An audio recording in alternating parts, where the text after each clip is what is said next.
لا ما عاد يرعبني ظلم يهددني لا شيء أخسره لا مهما يطول الدرب فالحق معه. Bismillahirrahmanirrahim. Assalamualaikum warahmatullahi wabarakatuh. Waalaikumsalam warahmatullahi wabarakatuh. Bersyukur kita kepada Allah dan berselawat kita kepada Nabi dengan mengucapkan Allahumma salli ala Sayyidina Muhammad wa ala ali Sayyidina Muhammad.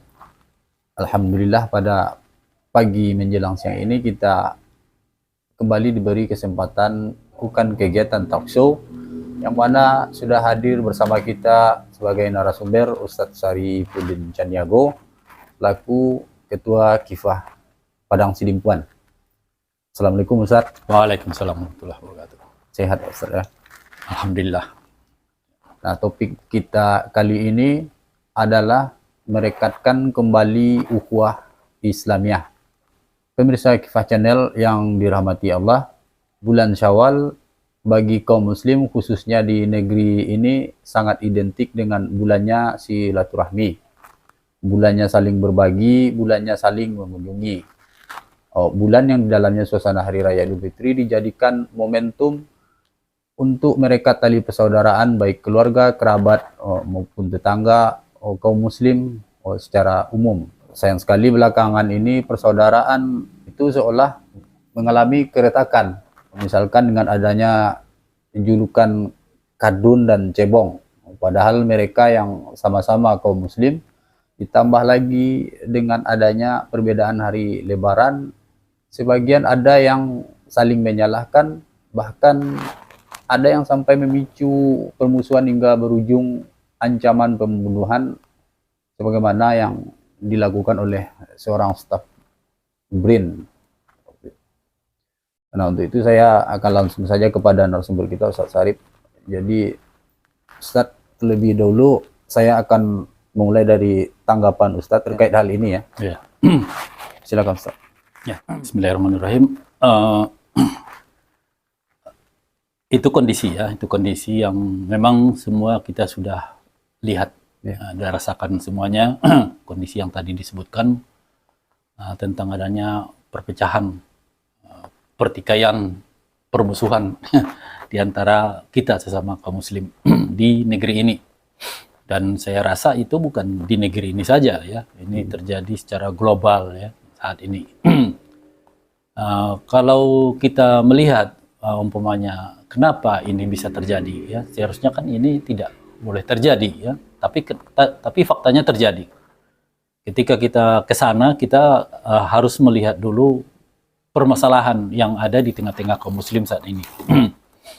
Jadi permasalahan yang ada di tengah-tengah kaum muslim saat ini adalah di mana kepada kaum muslim itu diterapkan dia sebuah ideologi ya, ideologi yang bukan berasal dari Islam, yaitu yang kita kenal dengan ideologi 3 in 1 ya, 3 in 1, sekularisme, demokrasi, kapitalisme. Itu ya, sehingga kemudian kaum muslim itu memang dia didesain akhirnya mereka itu punya pandangan yang memang pandangan itu adalah pandangan dari ideologi tadi, dimana kalau kita melihat yang pertama itu dia, kalau kita melihat ke sekularismenya, maka pandangan sekularisme itu adalah yang paling utama adalah memisahkan agama dari kehidupan. Fasluddin anil hayah. Jadi di sini kalau kita bilang memisahkan, berarti dia membuat orang-orang itu tidak lagi terikat secara ketat terhadap agamanya ya.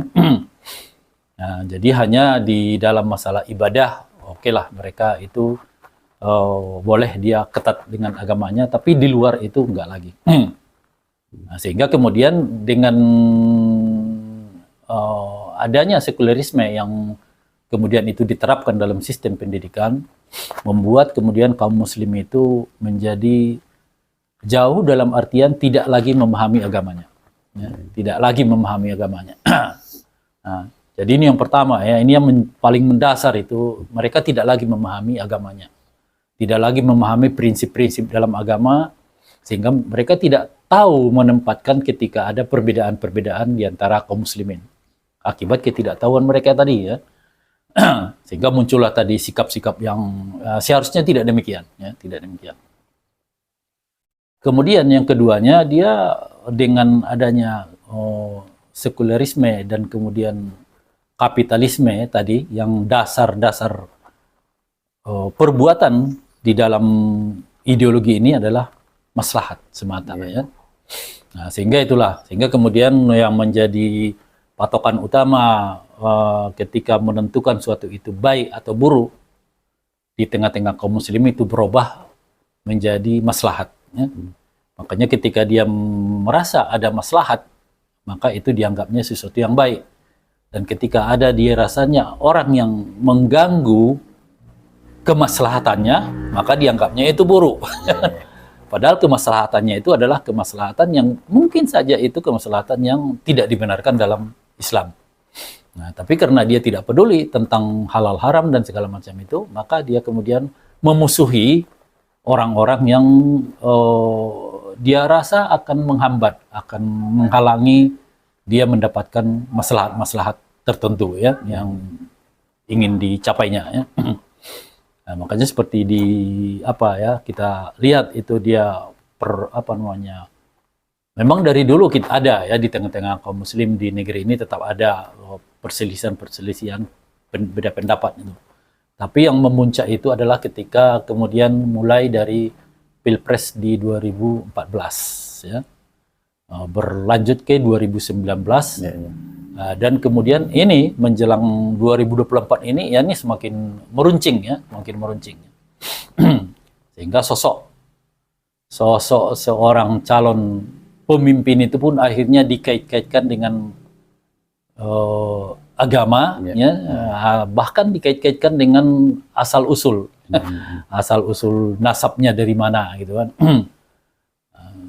Yang memperlihatkan itu sebenarnya penolakan terhadap orang yang mereka rasa ini adalah orang yang dekat dengan agama ya, orang yang taat dengan agama. Nah itu dia permasalahan itu ya, sehingga bercampurlah di situ antara ketidakpahaman dengan Islam dan kemudian sandaran maslahat tadi ya, maslahat tadi.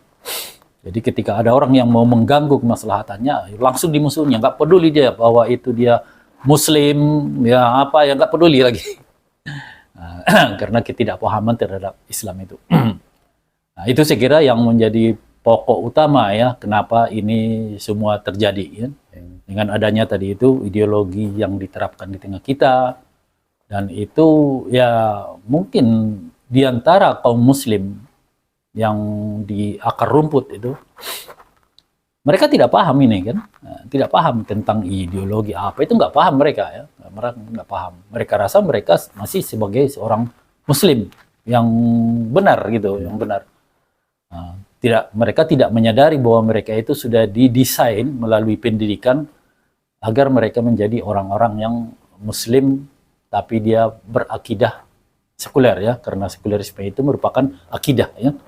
Akidah dari sebuah ideologi ya.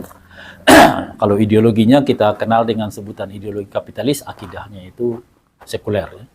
Jadi di tengah kaum muslim yang di negara yang di mana mereka itu diterapkan ideologi tadi itu, kapitalisme itu, mereka itu sudah punya dua akidah yang bersamaan di dalam dirinya. Satu Islam, satu sekuler, gitu kan? Nah, satu Islam. Padahal itu dia akidah yang ini bertolak belakang satu dengan yang lain. Ya. Nah, sehingga kemudian ya itu akhirnya saling mengalahkan dalam diri seseorang. Ya. Kemudian karena tadi itu sudah ketidakpahaman dengan agama dan kemudian ada maslahat itu, akhirnya mereka lebih cenderung meninggalkan pandangan-pandangan akidah Islam daripada akidah sekulernya. Ya. Mereka lebih terbuka, lebih menerima akidah sekuler tersebut. Nah, itu mungkin. Bagaimana seharusnya kaum muslim saat ini? Tentunya agar tidak terjadi perpecahan itu ya. Ya. Jadi itu ya. Jadi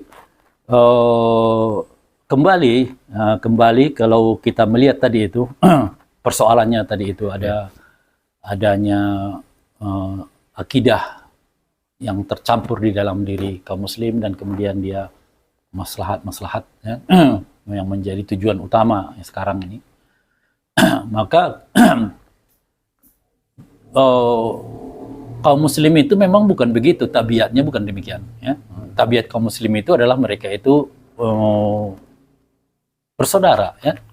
Nah, kita sebagai kaum muslim, walaupun kita tidak punya nasab yang berhubungan, tapi kita sudah dipersaudarakan oleh Allah Subhanahu wa taala ya. Dalam Al-Qur'an Allah berfirman, a'udzubillahi minasyaitonir rajim, innamal mu'minuna ikhwatun fa aslihu baina ahwatikum wattaqullaha la'allakum turhamun ya.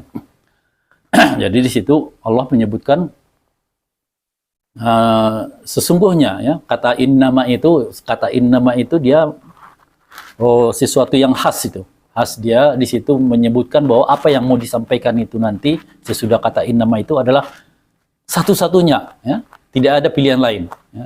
Jadi kalau innamal mu'minuna ikhwah, maka persaudaraan bagi kaum muslim itu, bagi persaudaraan itu yang diakui oleh Allah, persaudaraan dalam Islam.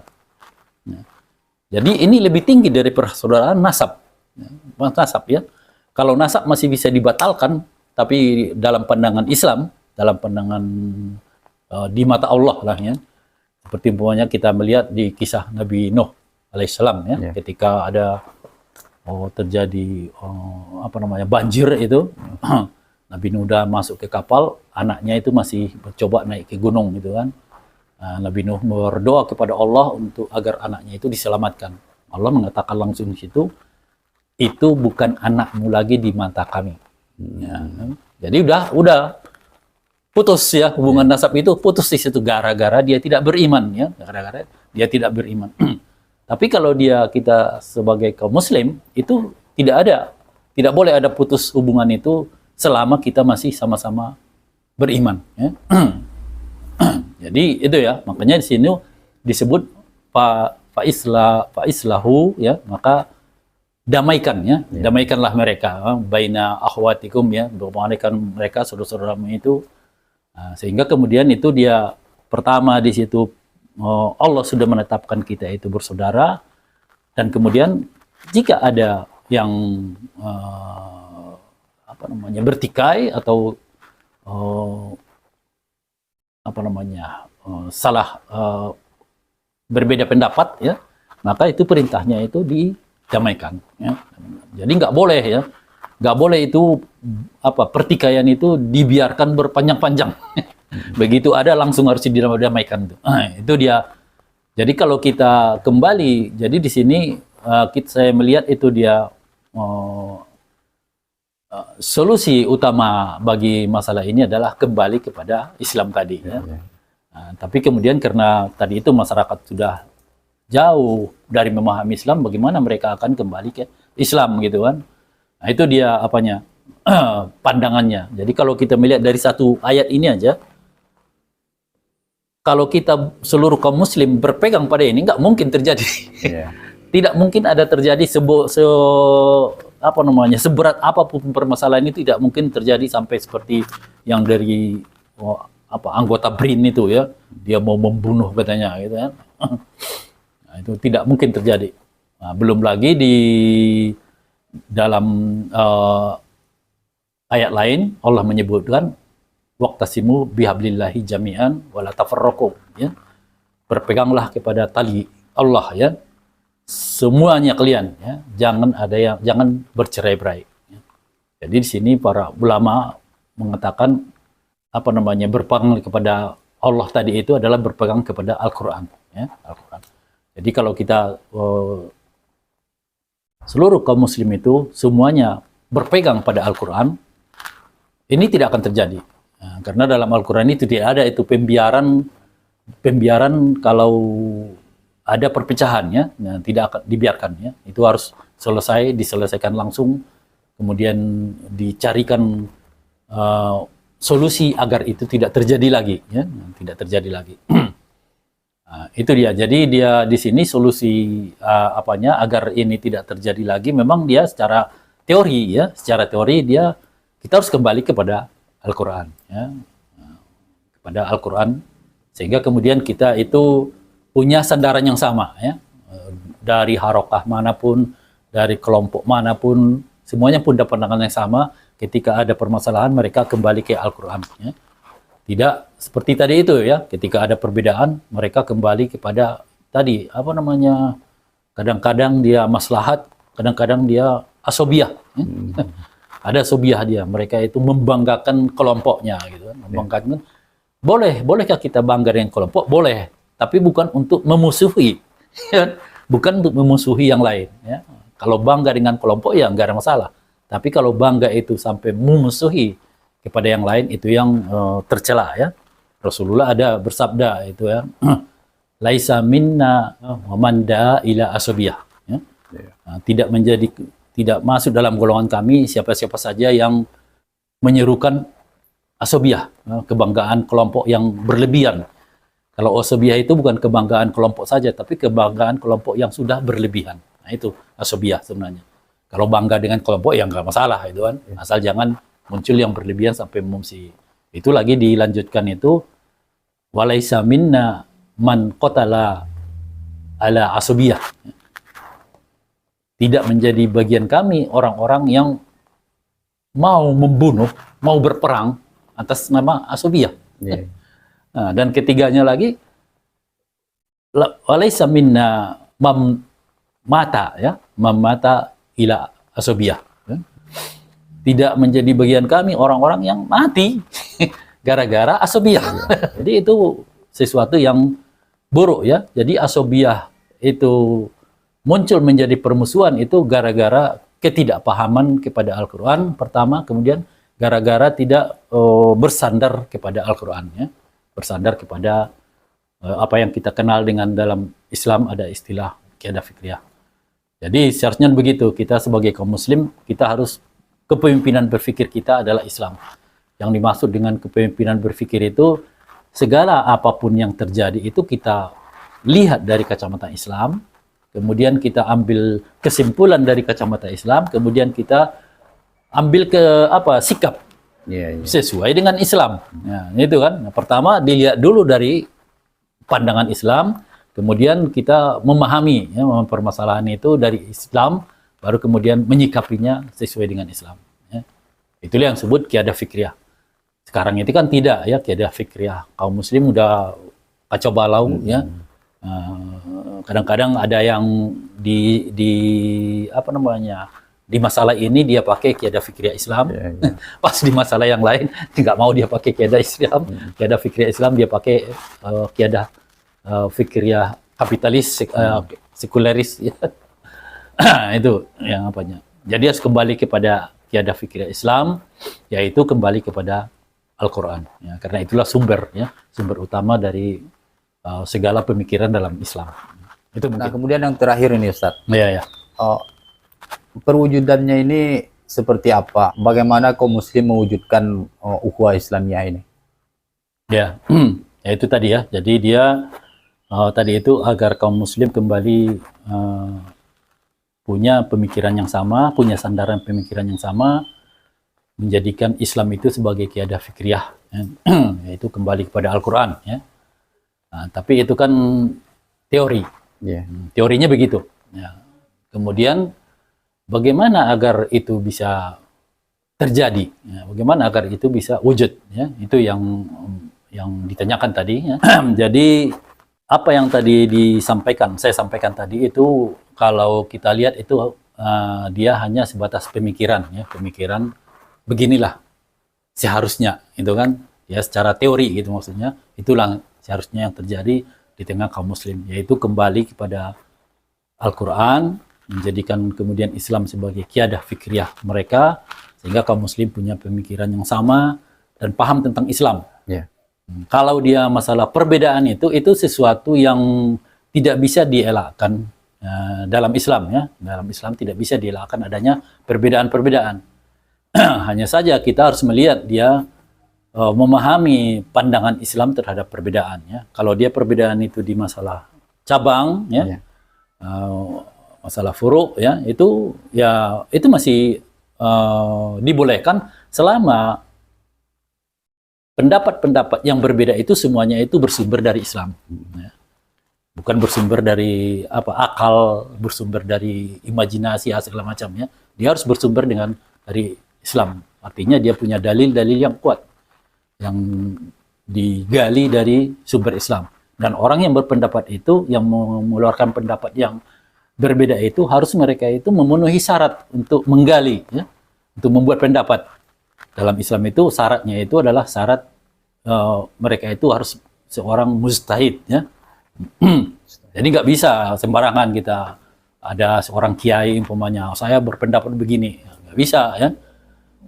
Kecuali dia itu kalau dia belum mujtahid dia harus mengqallid, ya, dia harus mengikuti pendapat dari ulama yang terdahulu, ya. Jadi kalau dia ada perbedaan pendapat itu kalau di masalah cabang itu nggak ada masalah selama itu pendapat itu bersumber dari Islam, ya. Nah, tapi kalau dia di masalah pokok, ya itu nggak boleh, nggak boleh. Masalah akidah, ya nggak bisa. Kita ada berbeda. Begitu dia berbeda, dia sudah keluar dari Islam, bukan bagian dari Islam lagi. Nah, sekarang ini yang kita lihat sekarang ini, yang ribut ini masalah ini. Masalah cabang itu kan, bukan masalah pokok, ya, masalah cabangnya. Masalah pokok sama seperti kita di negeri ini, ya kita hampir 100% mungkin kita dari mazhab Syafi'i, ya. Nah, jadi kayaknya tidak ada permasalahan dalam masalah akidah, gitu kan? Gak ada masalah ini. Masalah cabang. Jadi di dalam pandangan Islam itu enggak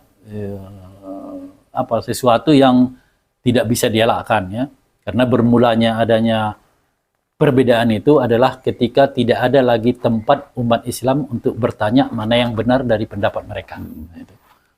Makanya di masa Rasulullah masih nggak ada perbedaan itu. Karena siapapun yang berbeda pendapat, mereka akan bertanya kepada Rasulullah, siapa yang benar di antara kami. Rasulullah mengatakan, kamu yang benar, yang lain mundur.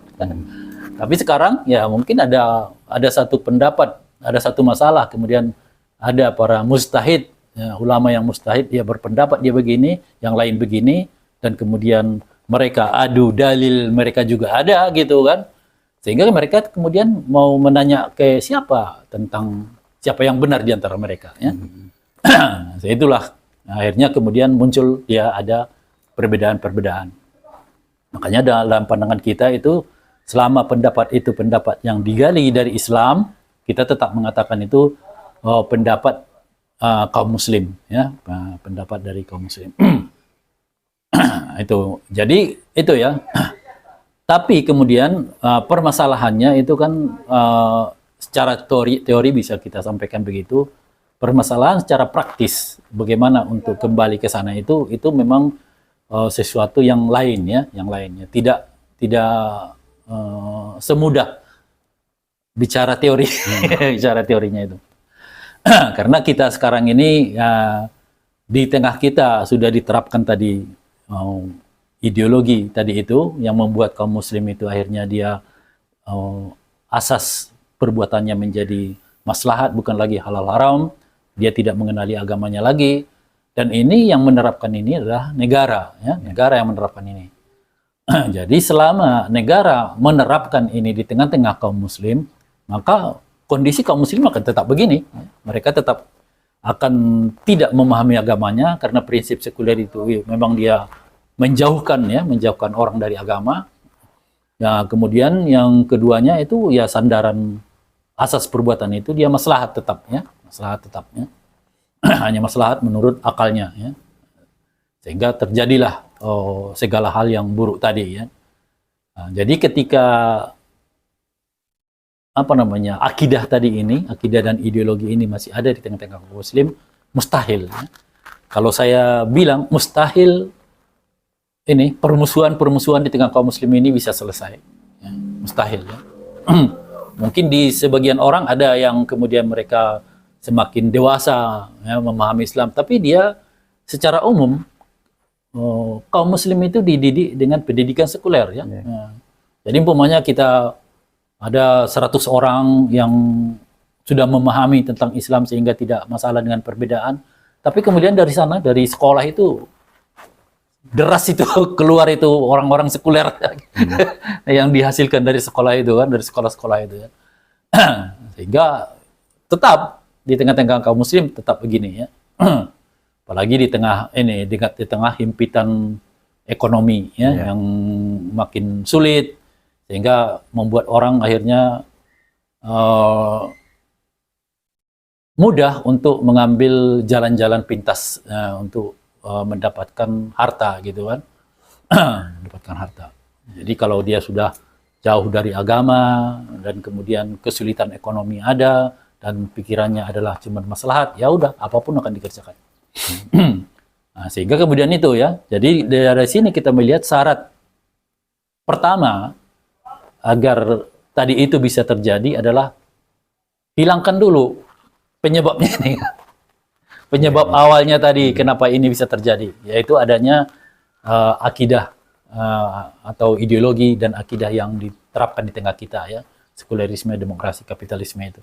Hilangkan dulu itu. Dan yang bisa menghilangkan itu adalah negara ya, negara yang bisa menghilangkan itu. Nggak bisa kalau kita secara individu, nggak bisa. Kalau negara sekarang, umpamanya negara kita mengatakan saya tidak mengikuti, tapi memang dia kurikulum pendidikan begitu dibuat negara ya. Bagaimana kita menghindarkan itu? Anak kita tetap butuh pendidikan ya.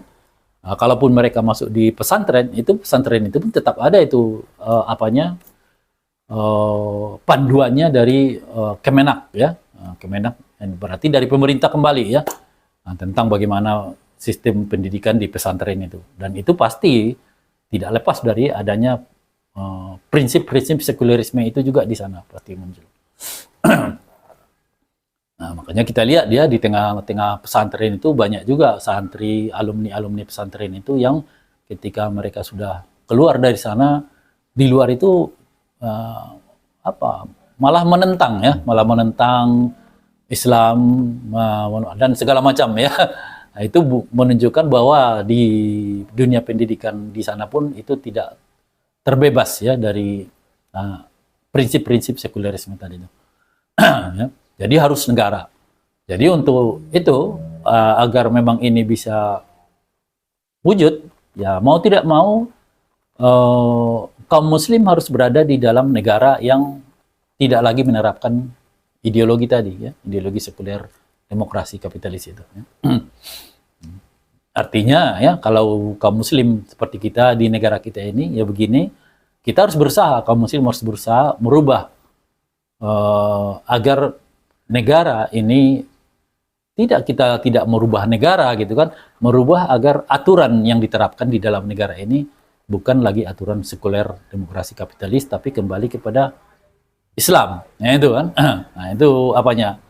Itulah jadi ini menjadi perjuangan ya, perjuangan tentunya bagi kita kaum muslim kalau kita menginginkan tadi ya, menginginkan tidak ada permusuhan di tengah kita, menginginkan tadi itu ya, tidak ada perpecahan dan lain-lainnya ya. Ini menjadi apa namanya ya?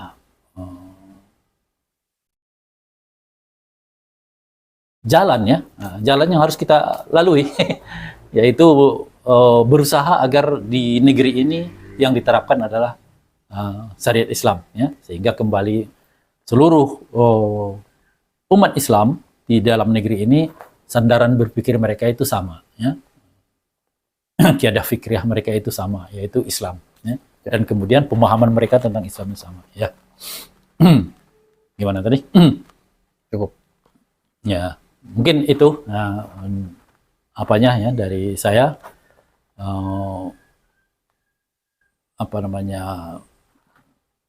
penjelasan tahapan terakhirnya lah. Nah, karena kalau kita bicara tentang yang kedua tadi itu masih tetap mengambang kita ya. Bagaimana sih? Apakah kadang-kadang orang mencoba mengatasinya dengan menyekolahkan anaknya ke pesantren, ya? Mencoba mengatasinya dengan ada ini, ada hal-hal lain yang dibuat, ada kajian-kajiannya. Tapi mungkin itu ada berpengaruh ya, tapi tidak akan menghilangkan. Maksud kita menghilangkan gitu kan. Pengaruh untuk mengurangi perselisihan di tengah kaum muslim mungkin ada, tapi untuk menghilangkan itu tidak bisa selama masih bercokol di tengah kita tadi akidah sekuler sekuler tadi ya. Nah, itu mungkin dari saya. Baik Ustaz, terima kasih atas pemaparannya, jelas sekali ya. Pemirsa Kifah Channel yang dirahmati Allah, Ya. demikian tadi bincang-bincang kita bersama Ustadz Syarif terkait merekat ukhuwah Islamiyah, di mana kaum muslim bukan saja wajib memelihara ukhuwah Islamiyah, mereka juga wajib bersatu atas dasar akidah Islam. Ya. Semoga bermanfaat. Assalamualaikum warahmatullahi wabarakatuh. Waalaikumsalam warahmatullahi wabarakatuh.